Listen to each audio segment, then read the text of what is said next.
Hola, ¿cómo están? Vengo a leerles Apocalipsis de Salentiname, que es un cuento de Julio Cortázar que me gusta mucho y que dice cosas muy importantes, muy importantes. Apocalipsis de Salentiname, de Julio Cortázar. Los ticos son siempre así, más bien calladitos pero llenos de sorpresas.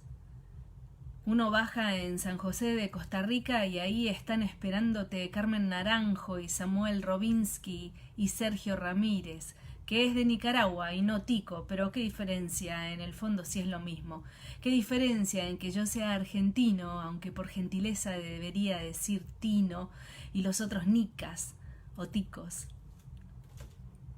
Hacía uno de esos calores y para peor todo empezaba enseguida. Conferencia de prensa con lo de siempre. ¿Por qué no vivís en tu patria? ¿Qué pasó que Blow Up era tan distinto de tu cuento? ¿Te parece que el escritor tiene que estar comprometido? A esta altura de las cosas ya sé que la última entrevista me la harán en las puertas del infierno y seguro que serán las mismas preguntas y si por caso es Ye San Pedro las cosas no va a cambiar. ¿A usted no le parece que allá abajo escribía demasiado hermético para el pueblo? Después el Hotel de Europa y esa ducha que corona los viajes con un largo monólogo de jabón y de silencio. Solamente que a las 7, cuando ya era hora de caminar por San José y ver si era sencillo y parejito, como me habían dicho, una mano se me prendió del saco y detrás estaba Ernesto Cardenal. Y qué abrazo, poeta. Qué bueno que estuvieras ahí después del encuentro en Roma, de tantos encuentros sobre el papel a lo largo de los años. Siempre me sorprende, siempre me conmueve que alguien como Ernesto venga a verme y a buscarme. Vos dirás que hiervo de falsa molestia, pero decilo nomás, viejo, el chacal aúlla, pero el ómnibus pasa, siempre seré un aficionado, alguien que desde abajo quiere tanto a algunos que un día resulta que también lo quieren. Son cosas que me superan, mejor pasemos a la otra línea. La otra línea era que Ernesto sabía que yo llegaba a Costa Rica y dale, de su isla se había venido en avión porque el pajarito que le lleva las noticias lo tenía informado de que los ticas me planeaban un viaje a Solentiname. Y a él le parecía irresistible la idea de venir a buscarme. Con lo cual, 2 días después, Sergio y Oscar y Ernesto y yo colmábamos la demasiado colmable capacidad de una avioneta Piper Aztec, cuyo nombre sería siempre un enigma para mí, pero que volaba entre hipos y borborigmos ominosos mientras el rubio piloto sintonizaba unos calipsos contrarrestantes, y parecía por completo indiferente a mi noción de que el azteca nos llevaba derecho a la pirámide del sacrificio. No fue así, como puede verse. Bajamos en los Chiles y de ahí un jeep igualmente tambaleante nos puso en la finca del poeta José Coronel Urteche, a quien más gente haría bien en leer y en cuya casa descansamos hablando de tantos otros amigos poetas, de Roque Dalton y de Gertrude Stein y de Carlos Martínez Rivas, hasta que llegó Luis Coronel y nos fuimos para Nicaragua en su jeep y en su panga de sobresaltadas velocidades. Pero antes hubo fotos de recuerdo con una cámara de esas que dejan salir ahí nomás un papelito celeste que poco a poco y maravillosamente y Polaroid se va llenando de imágenes paulatinas. Primero ectoplasmas inquietantes y poco a poco una nariz, un pelo crespo, la sonrisa de Ernesto con su vincha nazarena, doña María y don José recortándose contra la veranda. A todos les parecía muy normal eso, porque desde luego estaban habituados a servirse esa cámara, pero yo no. A mí ver salir de la nada, del cuadradito celeste de la nada, esas caras y esas sonrisas de despedida me llenaba de asombro. Y se los dije. Me acuerdo de haberle preguntado a Oscar qué pasaría si alguna vez después de una foto de familia el papelito celeste de la nada empezara a llenarse con Napoleón a caballo. Y la carcajada de don José Coronel, que todo lo escuchaba como siempre, el jeep, vámonos ya para el lago. A Solentiname llegamos entrada la noche. Allí esperaban Teresa y William y un poeta gringo y los otros muchachos de la comunidad. Nos fuimos a dormir casi enseguida, pero antes vi las pinturas en un rincón. Ernesto hablaba con su gente y sacaba de una bolsa las provisiones y regalos que traía de San José. Alguien dormía en una hamaca y yo vi las pinturas en un rincón. Empecé a mirarlas. No me acuerdo quién me explicó que eran trabajos de los campesinos de la zona.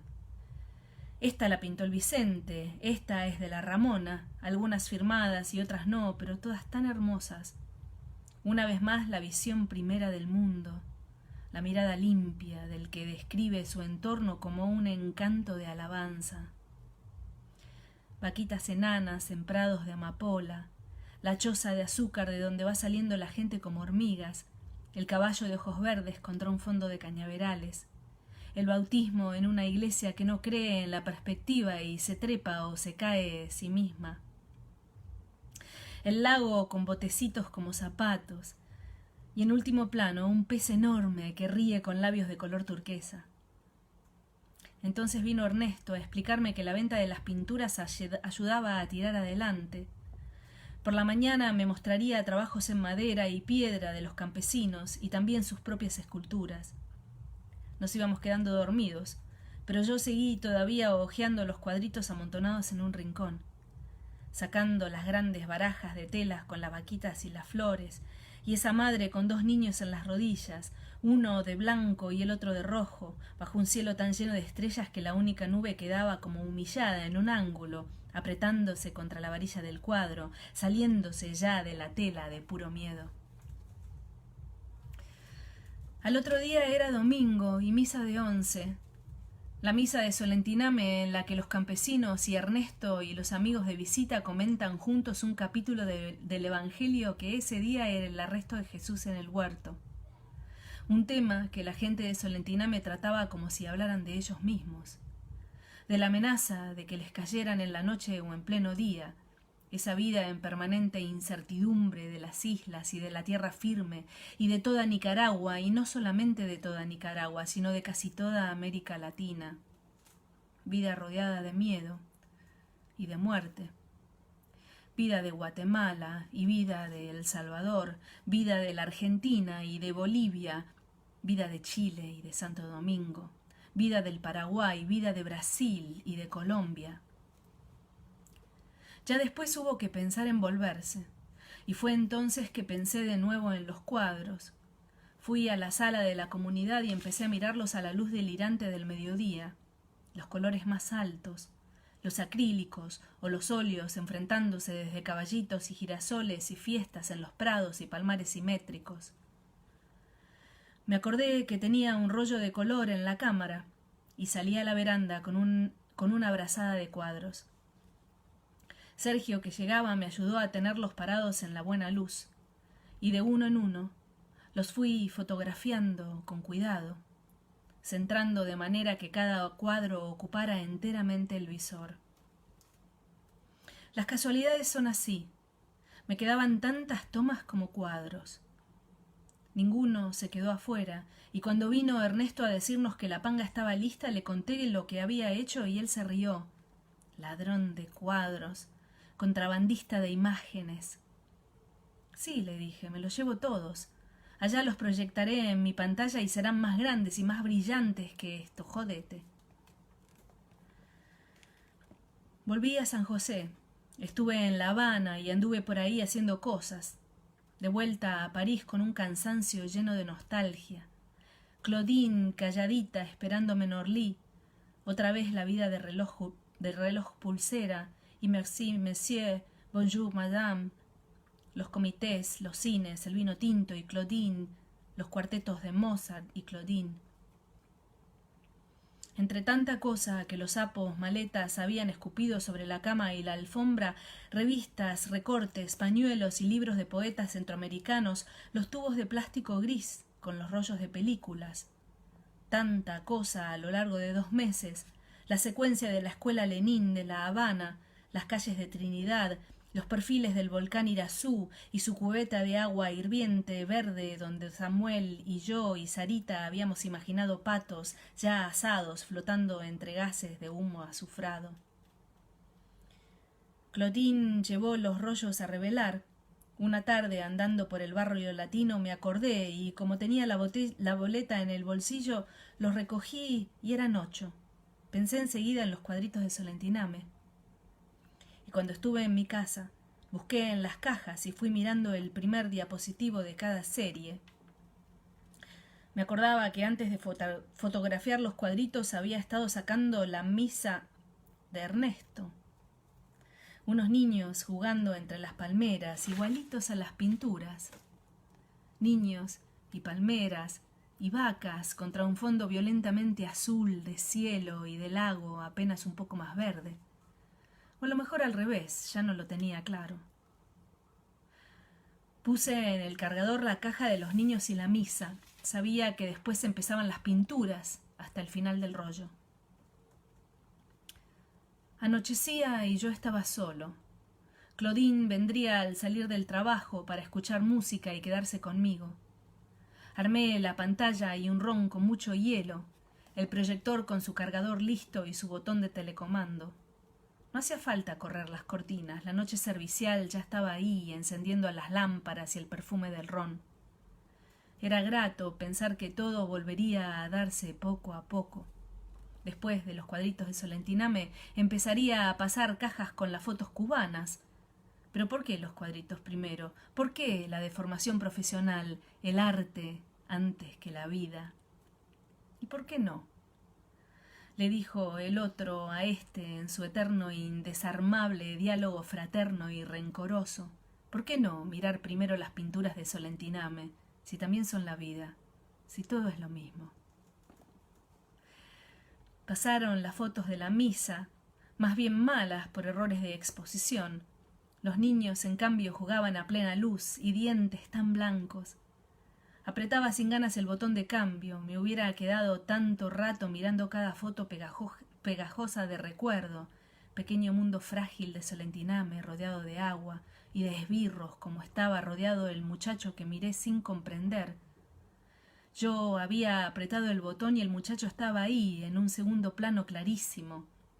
Una cara ancha y lisa, como llena de incrédula sorpresa mientras su cuerpo se vencía hacia adelante, el agujero nítido en mitad de la frente, la pistola del oficial, marcando todavía la trayectoria de la bala. Los otros, a los lados con las metralletas, un fondo confuso de casas y de árboles. Se piensa lo que se piensa. Eso llega siempre antes que uno mismo y lo deja tan atrás. Estúpidamente me dije que se habrían equivocado en la óptica, que me habían dado las fotos de otro cliente. Pero entonces la misa, los niños jugando en el prado. Entonces, ¿cómo? Tampoco mi mano obedecía cuando apretó el botón y fue un salitral interminable a mediodía con 2 o 3 cobertizos de chapas herrumbradas, gente amontonada a la izquierda mirando los cuerpos tendidos boca arriba, sus brazos abiertos contra un cielo desnudo y gris. Había que fijarse mucho para distinguir en el fondo al grupo uniformado de espaldas yéndose, el jeep que esperaba en lo alto de una loma. Sé que seguí. Frente a eso que se resistía a toda cordura, lo único posible era seguir apretando el botón, mirando la esquina de Corrientes y San Martín, y el auto negro con los 4 tipos apuntando a la vereda donde alguien corría con una camisa blanca y zapatillas, 2 mujeres queriendo refugiarse detrás de un camión estacionado, alguien mirando de frente, una cara de incredulidad horrorizada, llevándose una mano al mentón como para tocarse y sentirse todavía vivo. Y de golpe, la pieza, casi a oscuras, una sucia luz cayendo de la alta ventanilla enrejada, la mesa con la muchacha desnuda boca arriba y el pelo colgándole hasta el suelo, la sombra de espaldas metiéndole un cable entre las piernas abiertas. Los 2 tipos de frente hablando entre ellos, una corbata azul y un pullover verde. Nunca supe si seguía apretando o no el botón. Vi un claro de selva, una cabaña con techo de paja y árboles en primer plano, contra el tronco del más próximo, un muchacho flaco mirando hacia la izquierda donde un grupo confuso, 5 o 6, muy juntos, le apuntaban con fusiles y pistolas. El muchacho de cara larga y un mechón cayéndole en la frente morena los miraba, una mano alzada a medias, la otra a lo mejor en el bolsillo del pantalón. Era como si les estuviese diciendo algo sin apuro, casi displicente. Y aunque la foto era borrosa, yo sentí y supe y vi que el muchacho era Roque Dalton. Y entonces sí apreté el botón, como si con eso pudiera salvarlo de la infamia de esa muerte, y alcancé a ver un auto que volaba en pedazos en pleno centro de una ciudad que podía ser Buenos Aires o Sao Paulo. Seguí apretando y apretando entre ráfagas de caras ensangrentadas y pedazos de cuerpos y carreras de mujeres y de niños por una ladera boliviana o guatemalteca. De golpe la pantalla se llenó de mercurio y de nada, y también de Claudine, que entraba silenciosa volcando su sombra en la pantalla antes de inclinarse y besarme en el pelo y preguntar si eran lindas, si estaba contento con las fotos, si se las quería mostrar. Corrí el cargador y volví a ponerlo en cero. Uno no sabe cómo ni por qué hace las cosas cuando ha cruzado un límite que tampoco sabe. Sin mirarla, porque hubiera comprendido o simplemente tenido miedo de eso que debía hacer mi cara, sin explicarle nada, porque todo era un solo nudo desde la garganta hasta las uñas de los pies, me levanté y despacio la senté en mi sillón. Y algo debí decir de que iba a buscarle un trago y que mirara a ella mientras yo iba a buscarle un trago. En el baño creo que vomité. O solamente lloré y después vomité, o no hice nada y solamente estuve sentado en el borde de la bañadera, dejando pasar el tiempo hasta que pude ir a la cocina y prepararle a Claudine su bebida preferida, llenársela de hielo y entonces sentir el silencio. Darme cuenta de que Claudine no gritaba ni venía corriendo a preguntarme. El silencio, nada más, y por momentos el bolero azucarado que se filtraba desde el departamento de al lado. No sé cuánto tardé en recorrer lo que iba de la cocina al salón, ver la parte de atrás de la pantalla justo cuando ella le llegaba el final y la pieza se llenaba con el reflejo del mercurio instantáneo, y después la penumbra. Claudine apagando el proyector y echándose atrás en el sillón para tomar el vaso y sonreírme despacito, feliz y gasta y tan contenta. ¡Qué bonitas te salieron! Esa del pescado que se ríe y la madre con los 2 niños y las vaquitas en el campo. Espera, ¿y esa otra del bautismo en la iglesia? Decime, ¿quién los pintó? No se ven las firmas. Sentado en el suelo, sin mirarla, busqué mi vaso y lo bebí de un trago. No le iba a decir nada. ¿Qué le podía decir ahora? Pero me acuerdo que pensé vagamente en preguntarle una idiotez, preguntarle si en algún momento no había visto una foto de Napoleón a caballo. Pero no se lo pregunté, claro. San José, La Habana, abril de 1976. Apocalipsis de Solentiname, de Julio Cortázar. Hay que leerlo este cuento. Hay que leerlo. Gracias por escucharme y hasta la próxima.